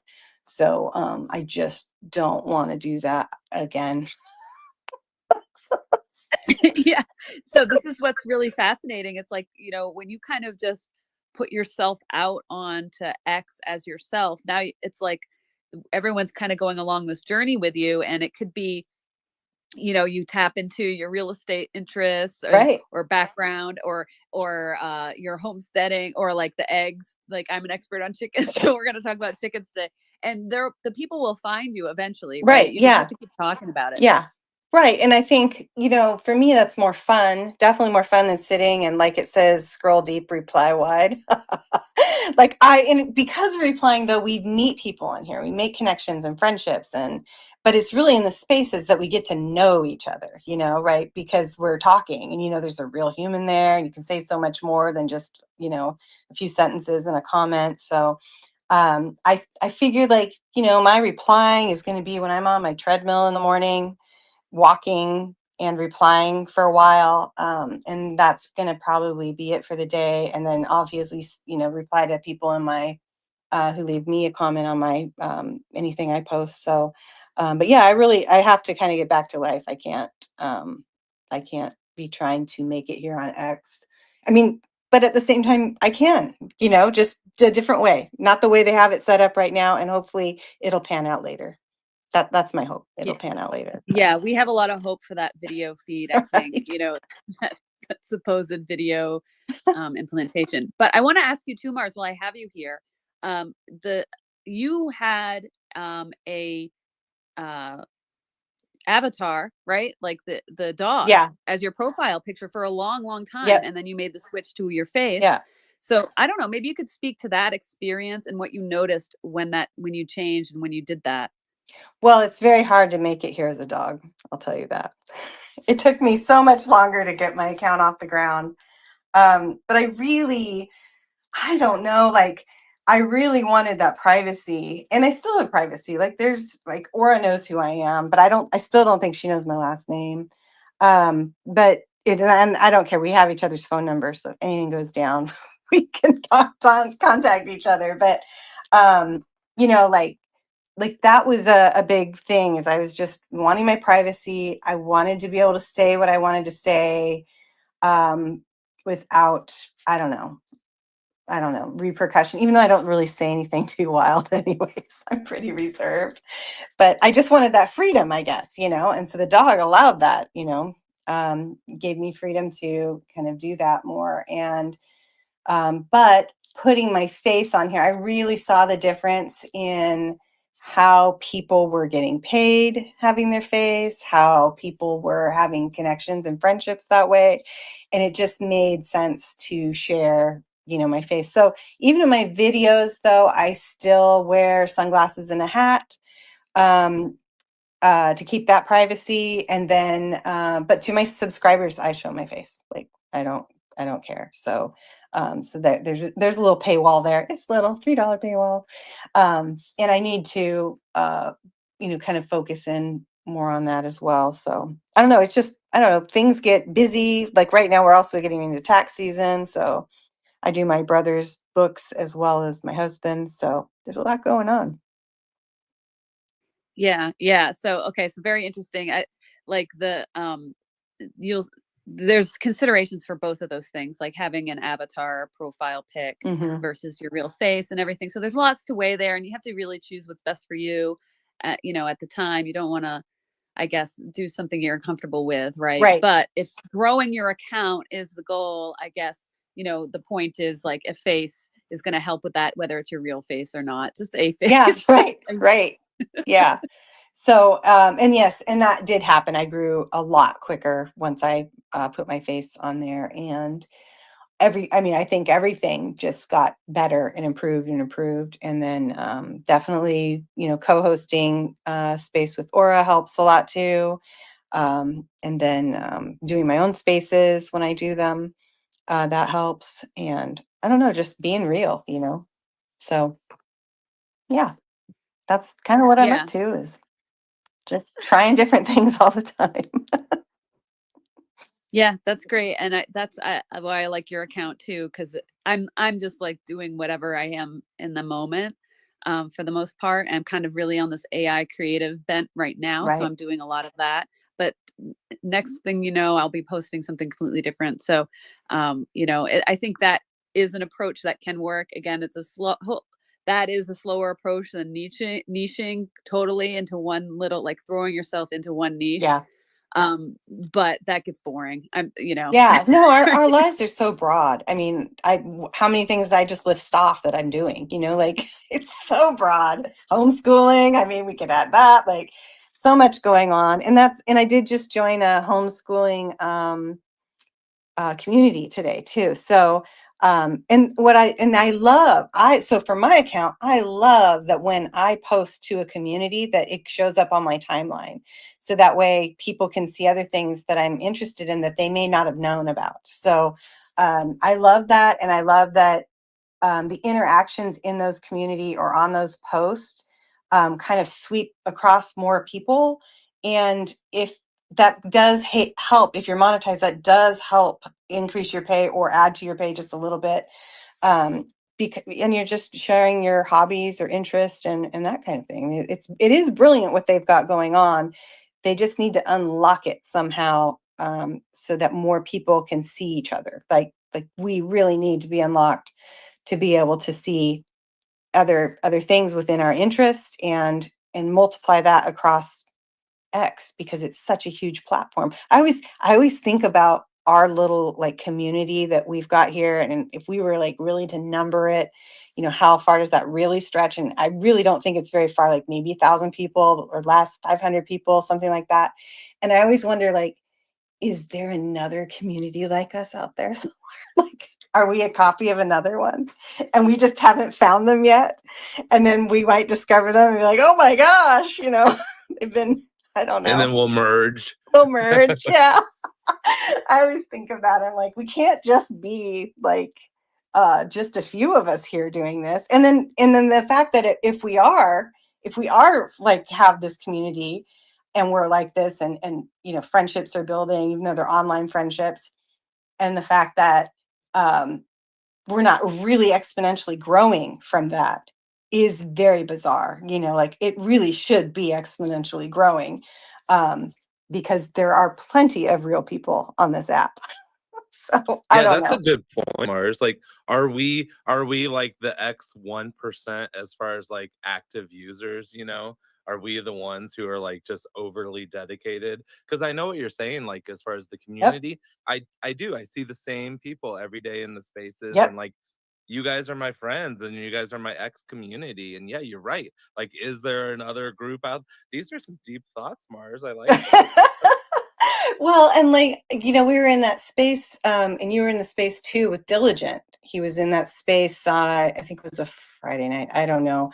But we were in there and he's just hanging out with us and talking, and he's such a much larger account than us. But in reality, we're just like him, just people doing the same thing here on X. And just, I don't know, it was just interesting because he was kind of fascinated by us, like, oh, like, what do you do, who are you, well, or are you, he asked the question because we're creators, like we actually create posts and we're not just reporting the news, we're doing creative things and creating. And he was like fascinated because he was like, thinking like, well, are you Spaces host?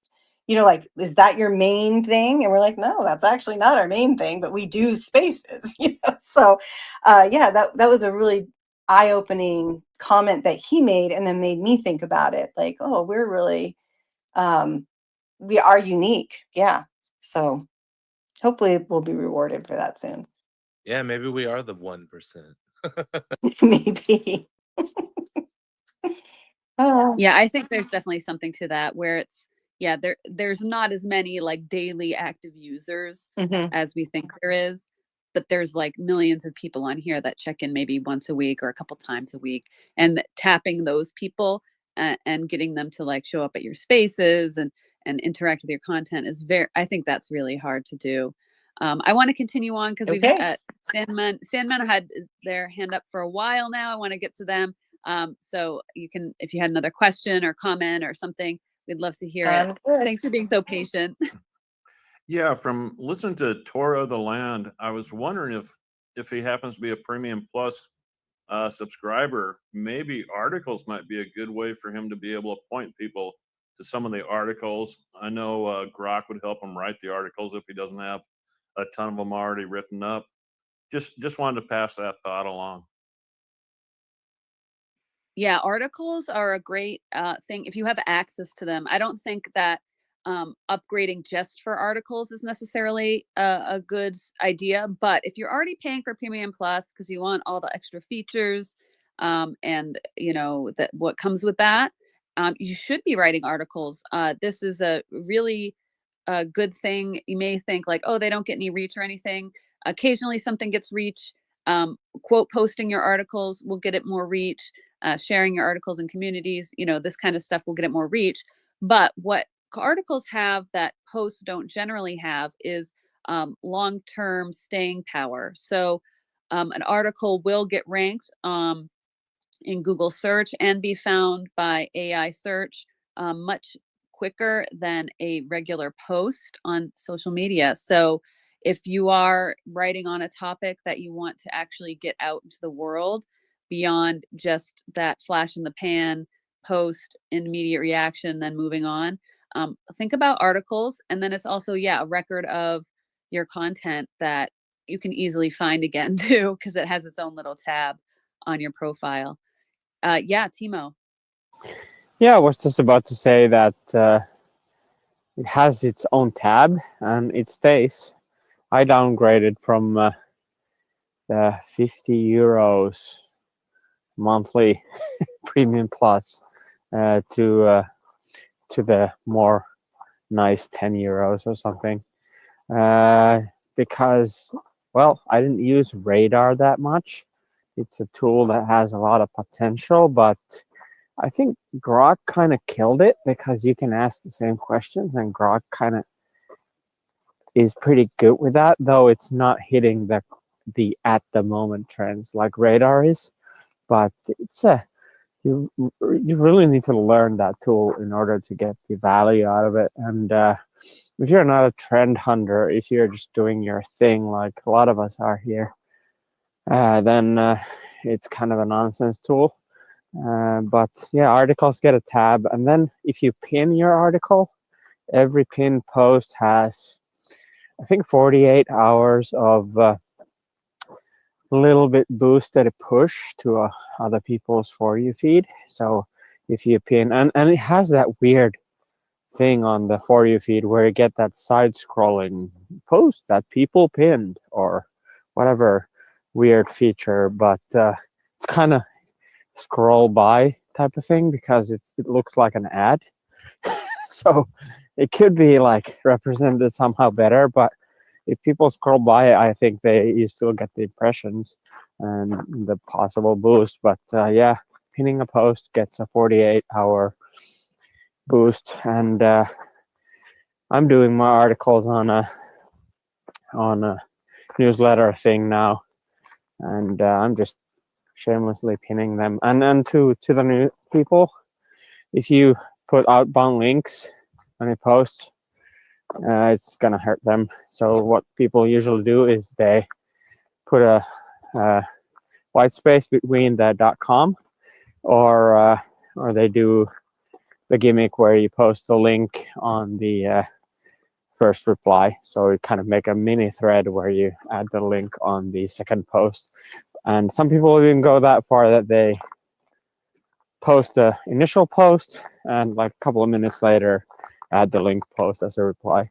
So, but if you put outbound links to your post, I think it's the stupidest thing. Like, really? Like, why would anyone want to come here and promote their things if they get boosted? It's kind of driving the people who would the businesses who would look this platform as a potential to so they're forced to do ads, and that's kind of silly. But obviously X needs money. We all know it because our payouts just plummeted to crapola. So yeah, because we're not the folks that are doing 2,000 replies because we are hanging out on the spaces. Yeah, I have some thoughts on the links and everything, and there's definitely strategies around that, as far as like getting reach for your links and stuff. And like, yeah, hosting a space, for example, I hosting this space, and below my space, I am putting links, and the people who are here listening to the sound of my voice can find the links and can do it. So that's a really effective strategy. Also in articles, you can put as many links as you want. It's not going to affect the reach of the article. It's never going to have any reach anyway, so you might as well load it up with all your links. If you do include affiliate links, of course, you have to disclose that. Make sure you do that. And then also, if the post has a call to action in it, I see no problem with including the link. And it doesn't get the reach, okay, boo-hoo. But if you're posting and there's a call to action in the post, and then the people can't follow through on that call to action or have to do an extra click, that is going to exponentially decrease the call to action effectiveness anyway. So you could probably compare this and run tests with something, not right after each other, but maybe like a week apart or something, testing the post with the call to action and putting the link in the reply versus posting it with the link in the post with that direct call to action. Click to do this. versus, hosting a space and putting the link. And, there's ways to track those links and where they go. So this is just I know it's not a popular opinion, but personally, if someone can't act immediately on your call to action, I don't understand what the purpose of a lot of impressions on a post is, in my opinion. So yeah, Timo, I'd love to hear what you think on that. Yeah, it's the initial, if you're trying to make a point on something that you have on your website or whatever, and then you just get destroyed on the reach. That's why I kind of want the impressions, because when people see that, it's possibly a warm click. But I've been monitoring the websites that I built. One for the Startup Circle community website, where we actually host our products and launches and links, newsletter links on that site. After each space, we mentioned that on our spaces, community spaces, and it gets a nice little boost on the visitors every time. So it's definitely a good way to have that. And one call to action that some people use here is the I have built this, yada yada yada. I'm giving out this, yada yada yada. Comment, then the word like I want it or whatever the hell, and you'll be sent it with a DM. I know it's an extra hassle for the person, but it's not going to kill the post, because you can send the link in a DM. And obviously DMs are always a good way to build relationships too later on, because these people are interested on the stuff that you are probably marketing or trying to put out there. Then it's a warm contact when they're interested enough to get a DM from you. So that's a good way to get your stuff seen. But some people find it super annoying. And yeah, but I don't know. It's the monetization is what it is. So I think there's tons of ways to use this platform to build other business ventures if you're into that kind of things. So that's one of the ways I see people do it, to share their, especially in the building public communities. People promote their new apps or whatever they have built that way. If you want to be in the beta testers, please DM. Please put down a comment, whatever, and then they get a DM for testing. So just a gimmick to get your post seen and your stuff out there. Awesome. Thanks, Timo. Yeah. And Rich, I'm going to go to you. I just want to remind everybody we're closing the space up here in just over 5 minutes. So I know we have a couple new speakers, but I'll give you a chance to speak and say hi and everything. But we are going to be closing up, and we have a little bit of business to attend to before we close the space. Rich, please go ahead. Wow, time has flown by. I didn't realize there was only 5 minutes left. No, I was just going to ask really quickly, but maybe there's not time.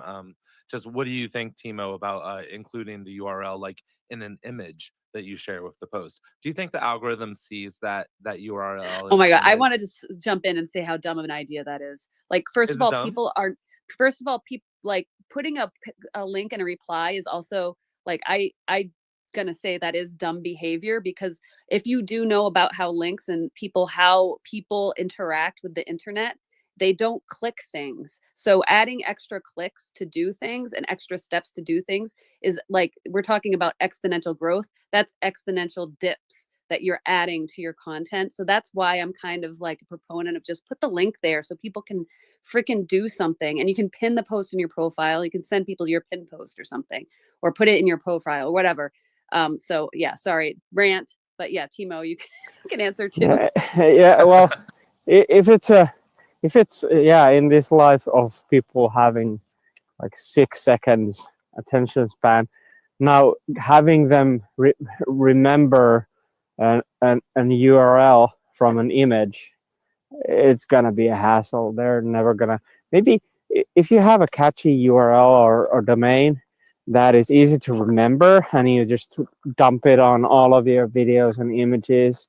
Uh, if you post 2 images or whatever, then have the image and then the other one for just for the URL or whatever. I've been testing just putting my newest newsletter on my video ending. The problem here is that people don't watch videos that are longer than 8 seconds. So doesn't my yearly over probably now around more than almost close to 500 videos, their average watch time is 9 seconds. So there's some data for videos. So if these people can do anything for videos in here, that would be nice. And also not only for the US and only for the iOS shit, and just like give it to us all, please. Yeah, but And I hear the funny, snow.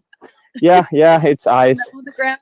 Yeah, snow is melting away. But one thing, the most desperate thing I have seen, you can actually put it in the descriptions too, but I don't think it works as a link, and you don't see it. I think you don't see it only on the browser version. And the most desperate thing is to have that link on the alt text. That is the ultimate, like, well, you get more engagement if you have people clicking on the alt thing. And but yeah, I wouldn't go there. Yeah, I think Kate is right. That's not what the alt text is made for. Yeah. Yeah. So like, yeah, there's a lot of things going on here with this stuff as far as like marketing and all that. But I think the best solution is just put the content out there, put the information out there, and the right people will find it eventually, and just keep pushing it, and it'll get there. I do want to say hi to the Raw Truth who joined us up on stage. We're closing up the space here in a few seconds, so I'm sorry we can't get into a big conversation with you, but I wanted to welcome you and give you a chance to say hi and add whatever you wanted to say. Oh yeah, hi everybody. I've seen Mars in other spaces, but she's really good. I just want to comment really quick since we're talking about videos. So I actually did like an MP3, and with Twitter you need to do MP4. So like you have to do like MP3 to MP4 converter because like the file just has to read .mp4. But the other question too is like since we're talking about video, I'm actually editing a video talking about like healthcare and like how's the business, and because that's kind of my background, even though I talk about politics.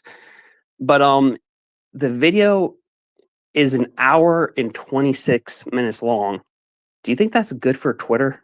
I mean, I don't know if the attention span is there. I don't think it is, but you should probably just do it anyway and put it up on YouTube for people to fully watch it. Oh, okay. Yeah, that's a good strategy, doing clips on X, or even posting it on X too. It's you never know. And then also, having it on YouTube is a fantastic strategy for long form. Absolutely. Mars, I saw your hand too. Yeah, I would break it up into highlights and then even go ahead and post the full thing too. But that way you're not missing out on getting the information out to people. I mean, and honestly, that's wonderful content for like that could go on for a month if you wanted, and then finally release the whole thing. But that way, and short clips, I would say maybe 5 minutes, maybe. So it might be more like That's 3. stretching it like 30 seconds. Right.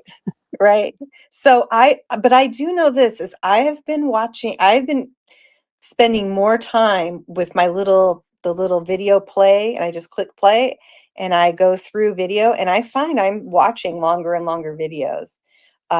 So it probably is coming. So yeah. Anyways, yeah, I would just play around with that and you can kind of see, but that would give you a lot of content to share, and breaking it up like that into sections, if you have time, and then go ahead and post the whole Well, thing. But I do love the idea of posting on YouTube too, right? So get the word out. yes, and I'm going to interrupt because this ties in perfectly to one of our affiliated partners with the community is Opus Clip, and I have it pinned up above. Now, I only talk about this because I use it, and it's very cool for long form content. You put the video into Opus Clip, and the AI, it cuts it up and finds little snippets, short videos that are like a minute. And the AI figures out like what you're talking about and finds the little clips. And then also, so like if it's a live or a stream with two people, it'll flip the people. So there's a person on the bottom and the top, like it'll cut it up a little bit, and it will add captions for you all in like very quickly. Now it does have a free thing. You can try it. So with like an hour video, you can try it for free, right? I think if it's your first time using it. And then if you really like it, if you do a lot of long form content like that, like I do a ton of it, you can put your videos in there and it'll make little clips for you. Takes like 20 minutes, 30 minutes or whatever to go through it. But what you're left with is like 30 short videos. Not everything's a gem, but you're going to get like some real things that you can use there. Then you can make tweaks if you want to. You can download them, post them anywhere, on X, YouTube Shorts, TikTok, wherever you are. So I'm going to just say that's a fantastic solution for anyone who's dealing with this, like recording long form podcasts or long form interviews or live streams or whatever. Worth giving it a shot. See if you like it. I really have liked what it does with my long form content compared to some of the others out there. So with that, I'm going to be wrapping up the space here, but we do have to discuss the poll. You have a few seconds. If you scroll back on the Projectotron, It's way to over. the first post, we have Christopher's poll. Okay, it's over. You can't vote. All right, let's see. What are the results? The question was, what toy would be the creepiest version of the robot apocalypse? And the winner is Tickle Me Elmo's with 54.5% of the vote. Yeah, I really feel like that's the definitive answer. Like that, no And question. that's That incorrect. is, Furbies was the correct answer. Furbies are so. Imagine a horde of They're them. like There's like thousands and thousands of them. They're like Yeah. tribbles. But they'll kill you. They will kill you, Rich. Okay. Oh no. They'll annoy you to death. Oh my god. Okay, I still have my Furby. I'm a card carrying elder millennial with my Furby on the shelf, ready to go at any moment. Okay, thanks so much everybody for joining. If you're not in the Collaboration Station community, we host these spaces twice a week, so I recommend requesting to join the community. And then you'll get the notifications when we host these. We do them every week on Wednesday, 1 p.m. Eastern Standard Time for a couple hours. And that's the one you're listening to today. And then we also do Sunday evenings here on the East Coast at 6 p.m. So I know that's late for a lot of people around the world. But I like to have a Sunday evening space. It's just a nice, fun place. And we get into some more maybe advanced creator issues, a little controversial ex-creator issues. So that's always a hot topic and brings in some pretty amazing people who have some strong opinions, which is a lot of fun. So that's a little bit different vibe than this one, but I hope to see you all there. And yeah, please check out the links that I've shared in the purple pill or up above, so you can participate in the community more. And I hope to see you around. Thank you to my wonderful co-hosts, Christopher Fryant and Rich Silver, who you should be following. There was amazing people here in the space today that you should also be following, so please consider doing that. Have a wonderful day, everybody. And yeah, thanks so much. Thank you. Bye. Bye.